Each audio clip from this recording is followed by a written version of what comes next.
Hello बच्चों, आज हम लोग पढ़ने वाले हैं संख्याओं के प्रकार। क्या पढ़ने वाले हैं? संख्याओं के प्रकार। इसमें जो है हम लोग पहले वीडियो में हम लोग पढ़ लिए संख्या पद्धति के परिचय। और अब हम लोग पढ़ेंगे क्या दूसरा वीडियो में, संख्याओं के प्रकार।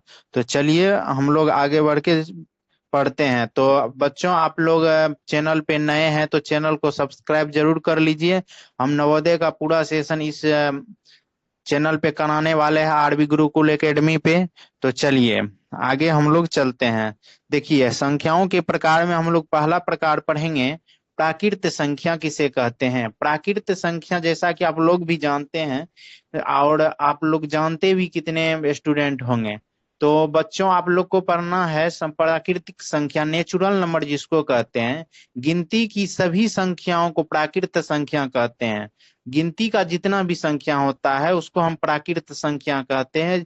जिस संख्या से वस्तु को गिनती भी की जाती है, जो ऐसा संख्या 1 2 4 5 7 8 10 12 100 200, ये संख्या जो है, इससे किसी संख्या को जब हम गिनती करते हैं तो उसी संख्या को हम लोग प्राकृत संख्या कहते हैं। उस संख्या को जब हम लोग उसको डिनोट करते हैं तो उस संख्या को एन से डिनोट किया जाता है। उसे एन से जब आप डिनोट कर दीजिएगा तो हम समझ जाएंगे तो ये प्राकृत संख्या लिखा हुआ, या आप समझ जाएंगे ये प्राकृत संख्या है।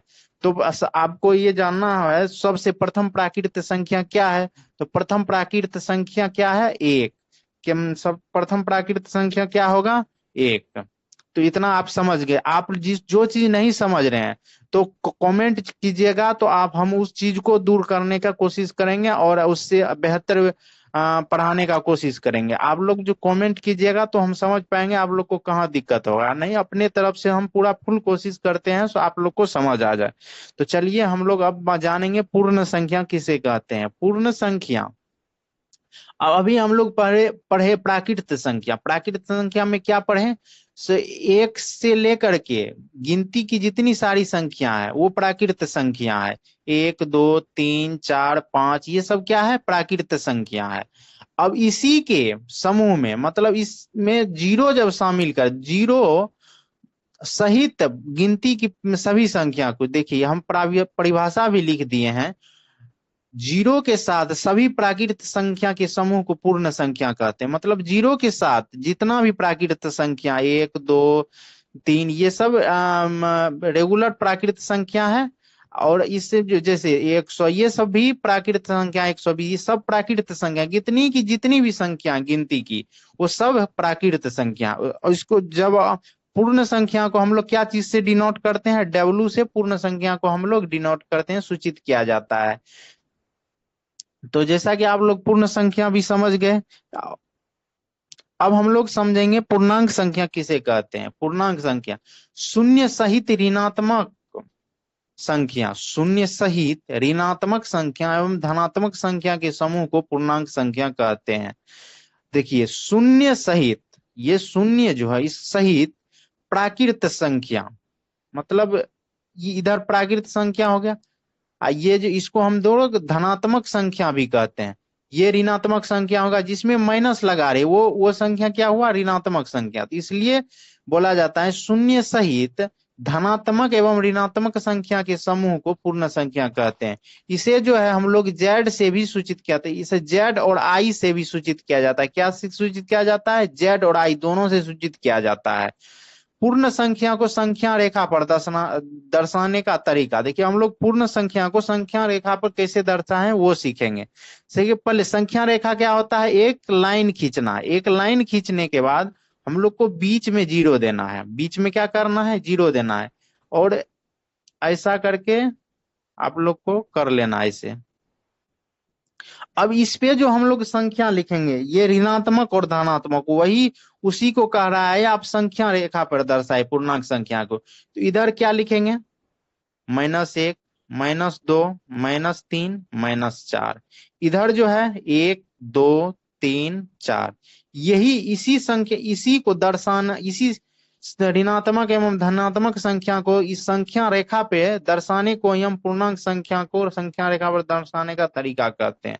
तो चल इतना आप लोग समझ गए। इसे क्या चीज से सूचित करते हैं बच्चों? जेड से सूचित करते हैं, और आई से भी बच्चों सूचित किया जाता है। आप लोग अच्छे से समझ गए। तो चलिए दूसरी परिभाषा की ओर चलते हैं।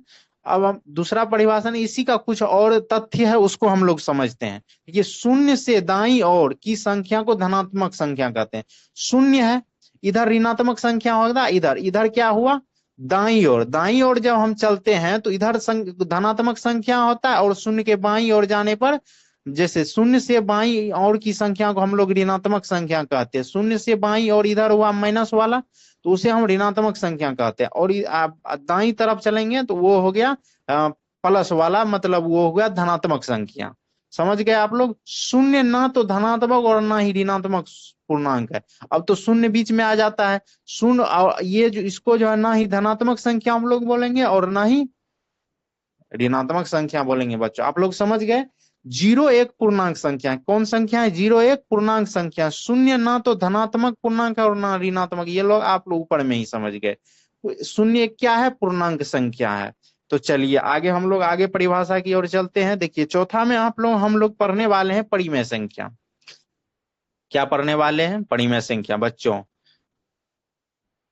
वैसी सभी पूर्णांक संख्या जिसे p बाय क्यू के रूप में लिखा जा सके। आप लोग समझे? नहीं समझे? हम आप लोग को समझाते हैं बच्चों। वे सभी पूर्णांक संख्या जिसे p बाय क्यू के रूप में लिखा जा सके और q does not equal zero. इसको जो हम लोग पढ़ते हैं, क्या पढ़ते हैं? Does not equal. जब इस इक्वल को काट दिया जाता है ऐसे करके, तो इसको हम लोग क्या पढ़ते हैं? Does not equal.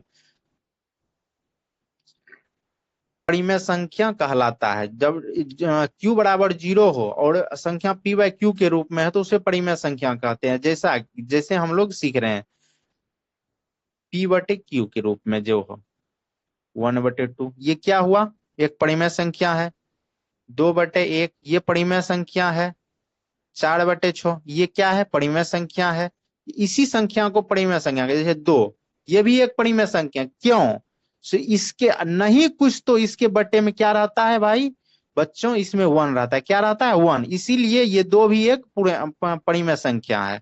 जैसे 6 ये भी परिमेय संख्या है, ये भी परिमेय संख्या है। ये जो 62 लिख दी ये भी परिमेय संख्या है। तो आप लोग है एक परिमेय संख्या, शून्य एक परिमेय संख्या है। तो चलिए अब हम लोग दूसरे परिभाषा की ओर चलते हैं। अब हम लोग समझेंगे अपरिमेय संख्या। ऐसी संख्या जो p बाय क्यू के रूप में नहीं लिखा जा सके। ऐसी संख्या जो p बाय क्यू के रूप में नहीं लिखा जा सके। ऐसी संख्या को पूर्ण वर्ग के रूप में नहीं होता है। ऐसा संख्या जो है पूर्ण वर्ग के रूप में भी नहीं होता। इसे रूट के रूप में, रूट के अंदर रखा जाता है। जैसे पाई अपरिमेय संख्या है, जबकि 22/7 परिमेय संख्या। ये पाई, देखिए पाई एक अपरिमेय संख्या है, अपरिमेय संख्या। लेकिन पाई का मान क्या होता है? 22/7। इसका पाई का मान क्या होता है? 22/7। ये क्या है बच्चों? ये क्या है? ये परिमेय संख्या है, लेकिन इसी को इस सूचित किया जाता है पाई से, तो ये अपरिमेय संख्या है। जैसे √2 ये क्या है? अपरिमेय संख्या है। इसका इसका जो है मतलब रूट नहीं निकला, मतलब पूर्ण वर्ग ये नहीं है। इस कारण से ये क्या है? अपरिमेय संख्या। जैसे √9 जब हो जाएगा, इसका ये निकल जाएगा 3 × 3 क्या होता है? तो इसमें से एक निकल जाएगा, जैसे ये है 3। तो ये क्या हो गया? ये परिमेय संख्या हो जाता है। इस कारण √9 होगा, √7 हो जाएगा। ये सब क्या हुआ आपको? अपरिमेय संख्या। चलिए अब अगले परिभाषा की ओर चलते हैं। यहां तक आप समझ गए हैं और अच्छे से समझ रहे हैं तो यस करके कमेंट में जरूर करिए, और नहीं समझ रहे हैं तो कमेंट में क्या समझ नहीं आ रहा है जरूर बताइए, और चैनल को सब्सक्राइब जरूर कर लीजिए। चलिए आगे चलते हैं। वास्तविक संख्या किसे कहते हैं? वास्तविक संख्या परिमेय तथा अपरिमेय संख्या के समूह को वास्तविक संख्या कहते हैं। क्या कहते हैं? Real number. रियल नंबर परिमेय और अपरिमेय संख्या के समूह को क्या कहते हैं? वास्तविक संख्या। जैसा कि आप लोग बताए, परिमेय संख्या 2/3 ये भी एक वास्तविक संख्या है, इसको वास्तविक संख्या भी बोलते हैं। 2, 6, 8 और परिमेय संख्या जैसे √2, √7, ये सब क्या है, सब वास्तविक संख्या में रियल नंबर है। तो चलिए ये आप समझ गए। अब ये परिमेय अपरिमेय तो समझे ही हैं, तो इस परिभाषा को हमको समझाने का कोई जरूरत नहीं। आप लोग जैसे समझ गए होंगे। बच्चों नहीं समझते हैं तो कमेंट जरूर कीजिए। अब हम लोग समझने वाले हैं 7 नंबर परिभाषा। 7 नंबर में क्या कहता है, सम संख्या।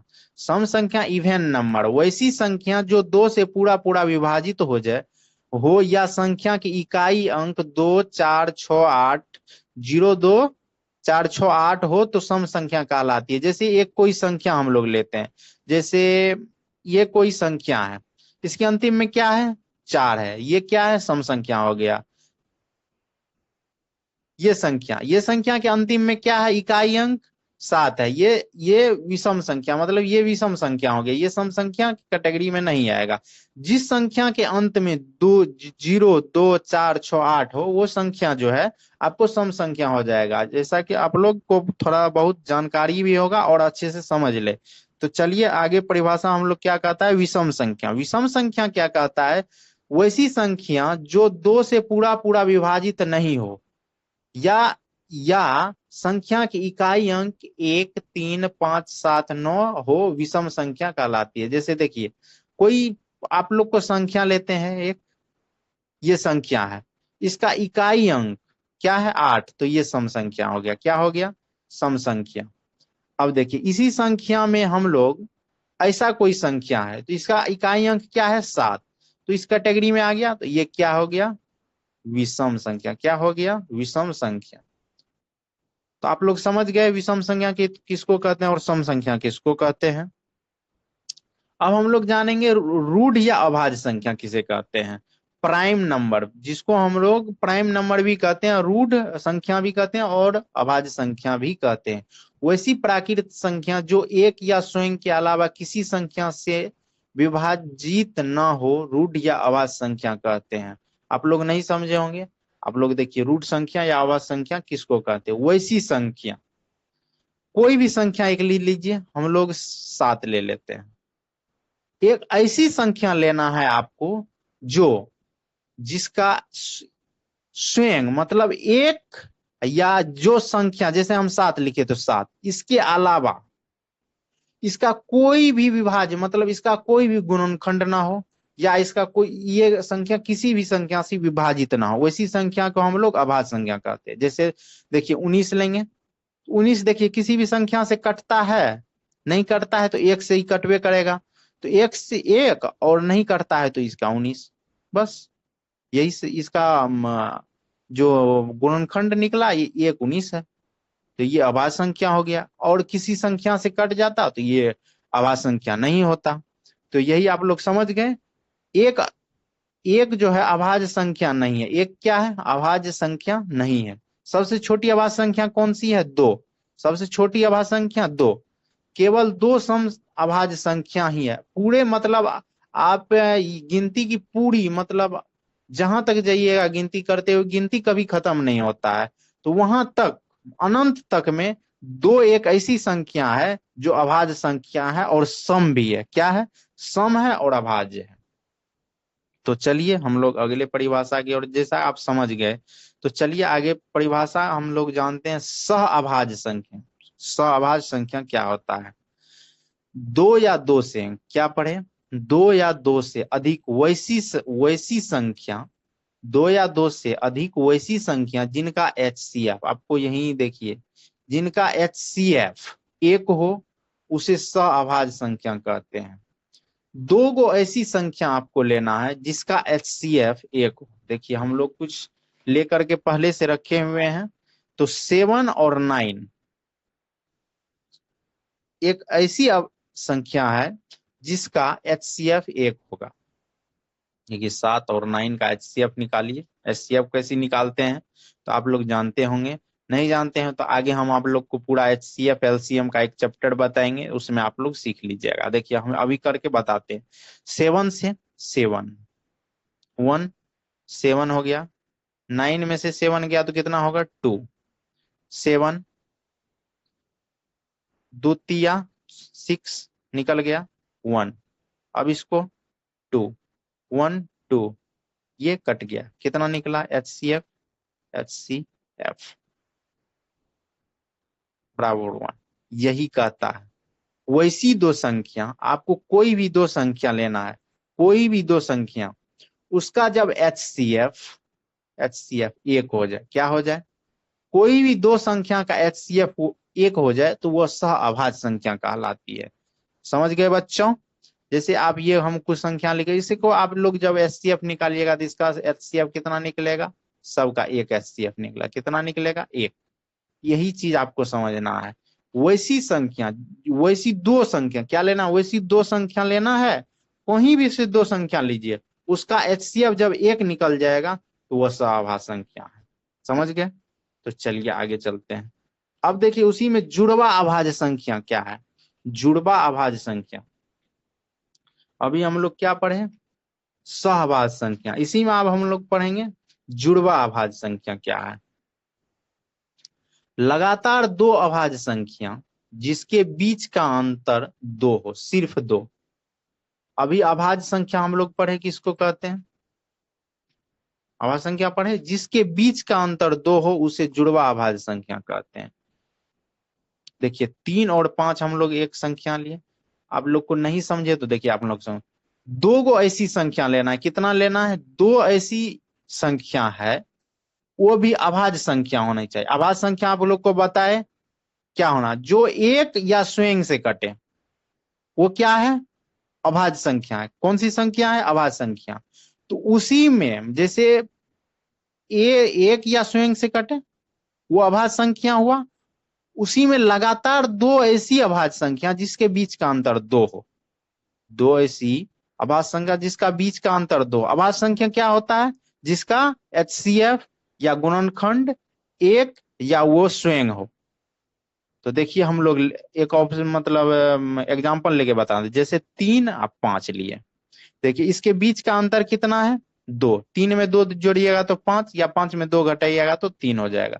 तो कितना है अंतर, 2 है, 2 निकला। अब देखिए 3 का गुणनखंड कीजिए, कितना होगा, 3। देखिए एक और ये 3 ये स्वयं से करता है, और 3 का और भी कोई है कटने वाला, नहीं काटने वाला है। अब देखिए 5 का देखते हैं, 1 और 5 ये स्वयं है, तो ये नहीं, तो ये दोनों क्या हुआ, जुड़वा अभाज्य संख्या, और बीच का अंतर 2 है। 3 और 5 के बीच का अंतर कितना है, 2। तो ये क्या हुआ, जुड़वा अभाज्य संख्या। आप लोग समझ गए? समझ गए तो कमेंट जरूर कीजिएगा बच्चों, कमेंट जरूर करें, हाँ हम समझ गए, तो हम समझ जाएंगे तो आप लोग वीडियो को अच्छे से समझ रहे हैं। तो चलिए आगे हम लोग चलते हैं। तो हम लोग जुड़वा आभाज्य संख्या समझ गए बच्चों। अब हम लोग समझेंगे यौगिक। यौगिक संख्या को ही हम लोग संयुक्त संख्या भी कहते हैं और अभाज्य संख्या भी कहते हैं। इसका 3 नाम हम लोग आप लोग को बताए हैं, यौगिक, संयुक्त और भाज्य संख्या एक ही होता है। तो हम लोग परिभाषा जानते हैं क्या होता है यौगिक, कौन सी संख्या को यौगिक संख्या कहते हैं। तो देखिए वैसी प्राकृत संख्या जो एक या स्वयं के अलावा किसी दूसरी संख्या से भी विभाजित हो, क्या होता था यहां समझिए, जुड़वा अभाज्य संख्या में या अभाज्य संख्या में एक या स्वयं से विभाजित होता था। लेकिन यहाँ क्या हो रहा है, वैसी प्राकृत संख्या एक या स्वयं के अलावा, मतलब एक या स्वयं के अलावा, अभाज्य संख्या में क्या होता था, एक या स्वयं, मतलब 5 है तो 1 या 5, इसके अलावा किसी से विभाजित नहीं होना चाहिए। लेकिन भाज्य संख्या क्या कहता है, यदि कोई संख्या है तो वो एक या स्वयं के अलावा किसी दूसरे संख्या से भी विभाजित हो, क्या हो, किसी दूसरे संख्या से विभाजित हो। तो जैसे 4 6, ये देखिए 2, ये 4 जो है 1 से विभाजित है, 2 से विभाजित है, 4 से विभाजित, 1 से ज्यादा हो गया गुणनखंड इसका। 6 के लीजिए, 6 का क्या होगा, 1 होगा, 2 होगा, 3 होगा और 6 होगा, 4 गो हो गया। तो ये सब क्या है, अभाज्य संख्या है। समझ गए आप लोग बच्चों, अच्छे से समझे। तो चलिए आगे हम लोग चलते हैं। इससे रिलेटेड कुछ हम लोग परिभाषा खत्म हो गया, तो इससे रिलेटेड कुछ हम लोग प्रश्न इस चैप्टर जो पढ़े इसके रिलेटिव कुछ प्रश्न हम लोग पढ़ेंगे। तो हमारा पहला प्रश्न स्क्रीन पे है, आप लोग पढ़िए और जवाब दीजिए। क्या कह रहा है? प्राकृत संख्याओं का कौन सा गुणधर्म सही है? आप लोग जवाब दीजिए। इनमें से ऋणात्मक संख्या होती है, इनमें से दशमलव संख्या होती है, इनमें शून्य नहीं होती है, इनमें शून्य होती है। क्या होगा आपका आंसर? अभी आप लोग को हम लोग प्राकृत संख्या पढ़े हैं, तो अब आप लोग बताइए।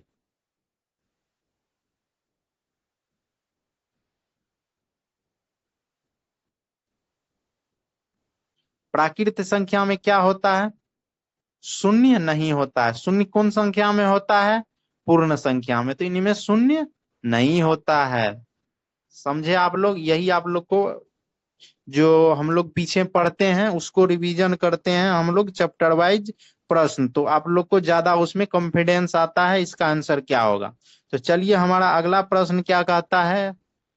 नीच हमारा अगला प्रश्न कहता है नीचे दिए गए विकल्पों में से कौन सी संख्या प्राकृत संख्या नहीं है?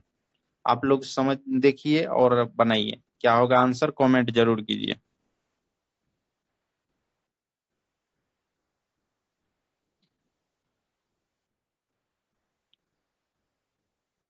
तो क्या कह रहा है क्वेश्चन?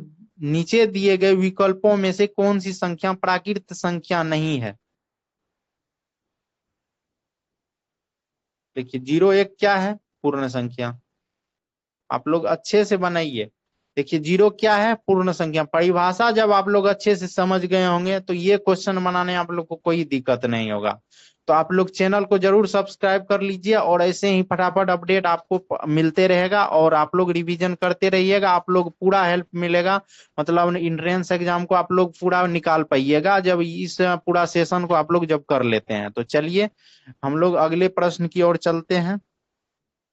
तीसरा प्रश्न कहता है प्राकृत संख्याओं के समुच्चय में सबसे छोटी संख्या कौन सी है? प्राकृत संख्या, आप लोग क्वेश्चन सही से पढ़िएगा। प्राकृत संख्याओं के समुच्चय में सबसे छोटी प्राकृत संख्या सबसे छोटी संख्या कौन सी है?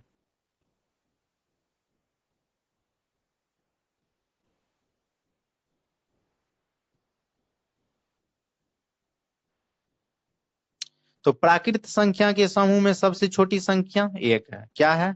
एक है। तो चलिए अगले प्रश्न की ओर से। अगला प्रश्न कहता है यदि दो प्राकृत संख्याओं का योग किया जाए तो परिणाम क्या होगा? यदि दो प्राकृत संख्या जैसे 2 4 लिए तो इसको जोड़ने पर क्या प्राप्त होगा? 6। तो 6 एक क्या है? प्राकृत संख्या। तो इसका आंसर क्या होगा? एक प्राकृत संख्या ही होगा। चलिए अगला प्रश्न क्या कहता है।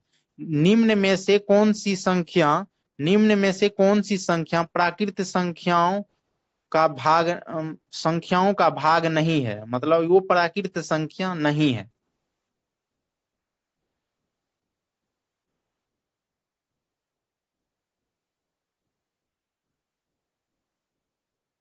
तो हम लोग क्या पढ़े थे प्राकृत संख्या में?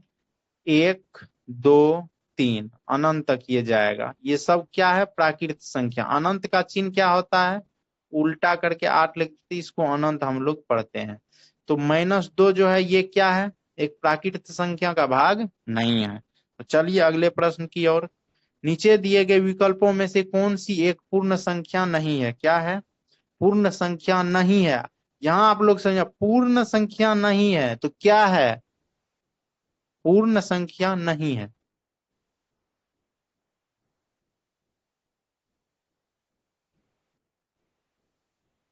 तो पूर्ण संख्या में हम लोग क्या पढ़े थे? जीरो तथा प्राकृत संख्या सहित प्राकृत संख्या को हम लोग क्या कहते हैं? पूर्ण संख्या। तो 0 1 2 ये सब क्या हुआ? एक पूर्ण संख्या ही हुआ। तो ये और ये मिल गया। अब ये नहीं मिला, तो ये क्या हुआ? यही आंसर होगा सी। तो चलिए अगले प्रश्न की ओर। क्या कहता है अगला प्रश्न? पूर्ण संख्याओं में शून्य किसके बीच आता है? पूर्ण पूर्ण संख्याओं में शून्य किसके बीच आता है?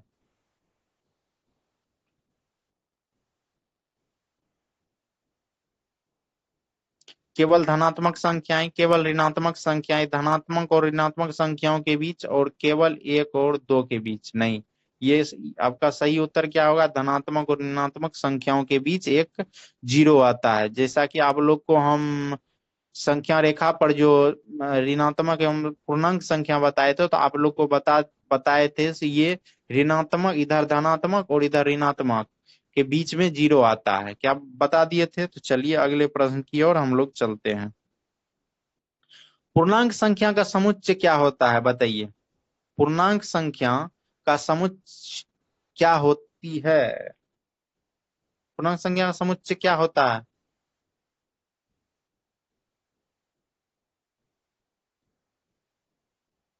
आपका आंसर सी होगा। धनात्मक एवं ऋणात्मक और शून्य को जो है पूर्णांक संख्या मतलब जीरो, इधर प्लस वाला इधर माइनस वाला, धनात्मक संख्या और ऋणात्मक संख्या के समूह को क्या कहते हैं? पूर्णांक संख्या कहते हैं।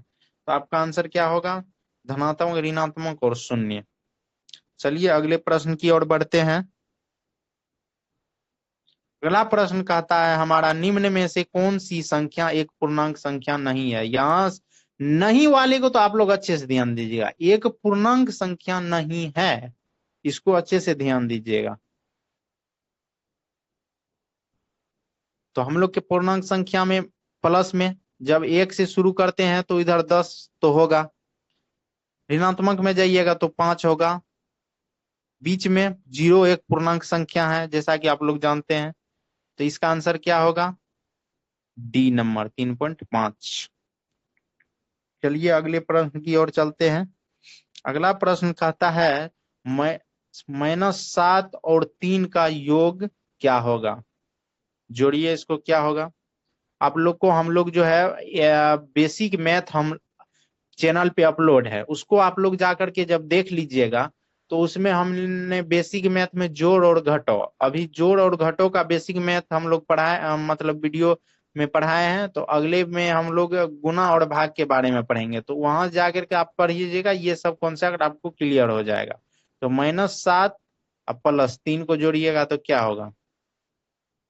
देखिए प्लस माइनस क्या होता है? माइनस। तो 7 में से 3 को क्या करना है? घटा देना है, तो -4 होगा। आप इसको नहीं समझे कैसे हो गया, तो आप लोग समझिए। देखिए ये जो है एक राम है और एक मोहन है। मोहन के ये राम जो है मोहन से, राम जो है मोहन से 7 रुपया उधार लिया। कौन लिया उधार? राम लिया। तो राम को जो है -7 है, और जो मोहन को पास रुपया बहुत ज्यादा है, तो राम को जो है 3 रुपया हो गया। कितना हो गया? तो वो बोला हम 3 रुपया कर्जा चुका देते हैं। तो 3 रुपया जब कर्जा चुका दिया तो उसके पास कितना बचा? माइनस, मतलब वो जो आदमी कर्जा में रहता है उसको हम लोग माइनस आदमी कहते हैं, वो आदमी माइनस आदमी है। तो 3 रुपया चुका दिया तो कितना बचा? 4, उसी को हम लोग यहाँ -4 घटाओ, ये इसी प्रकार से घटाओ होता है माइनस का।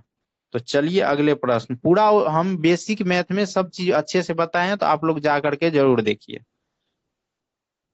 देखिए दूसरा क्वेश्चन क्या कहता है,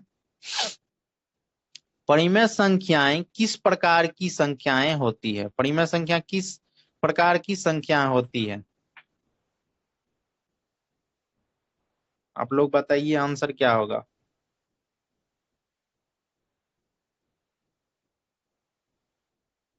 केवल धनात्मक संख्याएं, केवल ऋणात्मक संख्याएं, भिन्न के रूप में व्यक्त की जा सकने वाली संख्याएं, केवल पूर्णांक नहीं। ये होगा आपका उत्तर। सही उत्तर क्या होगा? भिन्न के रूप में व्यक्त की जा सकने वाली संख्या, जो भिन्न के रूप P/Q के रूप में जिसको हम लोग लिख सकते हैं, जैसे 2/3, ये सब क्या है? पूर्णांक संख्या है। तो चलिए अगला प्रश्न क्या है हम लोग जानते हैं।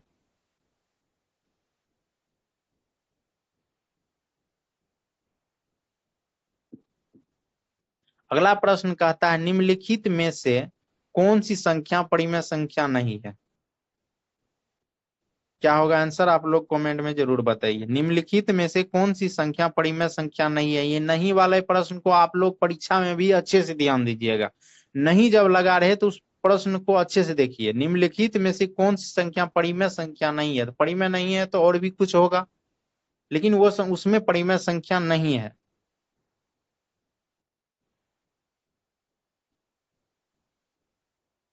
आप लोग को हम बताए थे पाई क्या है, एक अपरिमेय संख्या। पाई क्या है, अपरिमेय संख्या। तो इसका आंसर के सही उत्तर क्या होगा, पाई। चलिए अगले प्रश्न की ओर हम लोग चलते हैं। 13 नंबर क्वेश्चन कहता है किस प्रकार की संख्या को परिमेय संख्या कहा जाता है। किस प्रकार की संख्या को परिमेय संख्या कहा जाता है। जिसे भिन्न के रूप में लिखा जा सके, जो दशमलव के रूप में हो, जिस पूर्णांक में व्यक्त किया जा सके, जिसमें शून्य शामिल नहीं हो। कौन सा आंसर होगा। क्वेश्चन अच्छे से पढ़िएगा तो आपका आंसर निकल के आएगा। किस प्रकार की संख्या को परिमेय संख्या कहा जाता है। किस प्रकार की संख्या को परिमेय संख्या कहा जाता है, जिसे भिन्न के रूप में लिखा जा सके। आपका आंसर ये होगा। क्या होगा, ये होगा।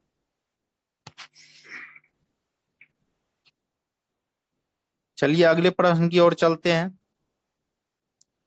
अपरिमेय संख्या किसे कहा जाता है। सीधा परिभाषा ही दे दिया। अपरिमेय संख्या किसे कहा जाता है।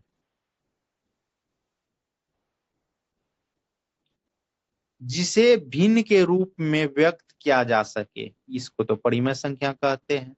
जिसे भिन्न के रूप में व्यक्त नहीं किया जा सके, यही होगा आंसर, बी होगा। क्या होगा, बी आंसर होगा। जो पूर्णांक हो, ये नहीं होगा। जो दशमलव के रूप में समाप्त हो, नहीं होगा। तो आपका आंसर क्या होगा, बी।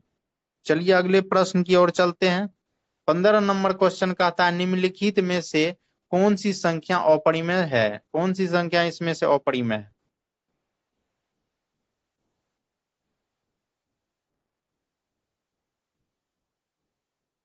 देखिए 5/2 एक परिमेय संख्या है। इसको जब आप लोग पॉइंट को उड़ा दीजिएगा तो इसको बट्टे में हम लोग इसको पॉइंट के बाद इसको बट्टे में कर देते हैं, तो ये भी एक परिमेय संख्या हो जाएगा। √2 ये परिमेय संख्या नहीं होगा। 0.75 इसको पॉइंट उड़ा के 100 कर दिएगा तो 75/100 हो जाएगा। तो ये परिमेय संख्या हो गया। √2 एक और परिमेय संख्या। तो आपका आंसर क्या होने वाला है, सी। क्या होगा, सी। चलिए अगले प्रश्न की ओर चलते हैं। अगला प्रश्न क्या कहता है निम्नलिखित में से कौन सी संख्या अपरिमेय नहीं है। आप लोग ये नहीं वाले प्रश्न को तो हम आप बार बार कहते हैं, नहीं वाले प्रश्न को परीक्षा में भी अच्छे से ध्यान दीजिएगा। निम्नलिखित में से कौन सी संख्या अपरिमेय नहीं है, तब क्या है, परिमेय या कुछ और होगा। अपरिमेय लेकिन नहीं है।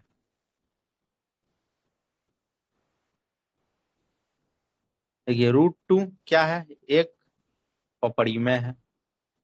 22/पाई क्या है, अपरिमेय है। 16/4, हाँ ये देखिए भाई, ये संख्या क्या है, परिमेय है। √7 अपरिमेय है।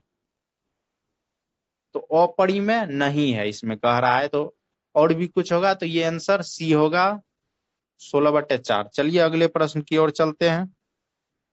अगला प्रश्न कहता है निम्नलिखित में से कौन सी संख्या एक अपरिमेय संख्या नहीं है।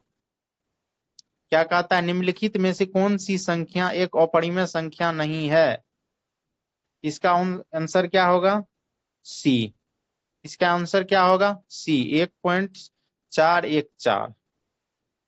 चलिए अगले प्रश्न की ओर चलते हैं। √9 का मान क्या होगा। √9 का मान क्या होगा। √9 का मान एक परिमेय संख्या होगा। √9 का मान क्या होगा, एक परिमेय संख्या होगा। √9 का मान क्या होगा, एक परिमेय संख्या होगा। अगला प्रश्न कहता है निम्नलिखित में से कौन सी संख्या एक वास्तविक संख्या है। निम्नलिखित में से कौन सी संख्या एक वास्तविक संख्या है।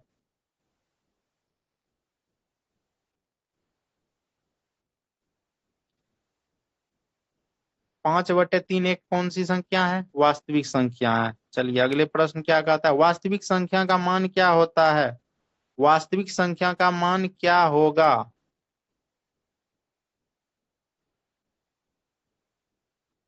वास्तविक संख्या का मान क्या होगा?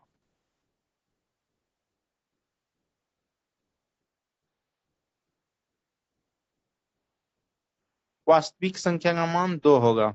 चलिए अगले प्रश्न क्या कहता है, सम संख्या किसे कहते हैं? जिसे 2 से विभाजित किया जा सके उसे क्या कहते हैं? सम संख्या। इसका आंसर क्या होगा? बी। अगला प्रश्न क्या कहता है, निम्नलिखित में से कौन सी सम संख्या है? निम्नलिखित में से कौन सी सम संख्या है? तो आप लोग को बताया 0, 2, 4, 6, 8 जिसके इकाई अंक में हो वो संख्या सम संख्या होगा, तो इसके आंसर क्या हो जाएगा? सी। चलिए अगला प्रश्न क्या कहता है, हम लोग थोड़ा प्रश्न जल्दी जल्दी कर लेते हैं, बहुत बड़ा वीडियो हो गया है। तो चलिए, हमारा सबसे छोटी सम संख्या कौन सी, सबसे छोटी सम संख्या कौन सी है? सबसे छोटी सम संख्या कौन सी है? क्या होगा? 0। क्या होगा? 0। चलिए अगला प्रश्न क्या कहता है, किसी संख्या को सम संख्या नहीं, किस संख्या को सम संख्या नहीं माना माना जाएगा? किस संख्या को सम संख्या नहीं माना जाएगा? 7 एक विषम संख्या, इसको सम संख्या नहीं माना जाएगा। चलिए अगले प्रश्न क्या कहता है, अगला प्रश्न, निम्नलिखित में से कौन सी संख्या सम नहीं है? बनाइए, कौन सी संख्या इसमें से सम नहीं है, मतलब विषम होगा या और कुछ होगा? देखिए 27, ये सम नहीं है, ये विषम संख्या है। तो चलिए आज का वीडियो यहीं तक हम लोग रखते हैं। तो चलिए अगले अगले सेशन में हम लोग क्या पढ़ने वाले हैं, विभाज्यता का नियम। तो आप लोग चैनल को सब्सक्राइब जरूर कर लीजिए, आप लोगों को जल्द से जल्द नोटिफिकेशन आ जाएगा, तो आप लोग इसे हम लोग बहुत जल्द कवर करने वाले हैं। तो आप लोग देख लिया और चैनल को सब्सक्राइब जरूर कर लिए। धन्यवाद।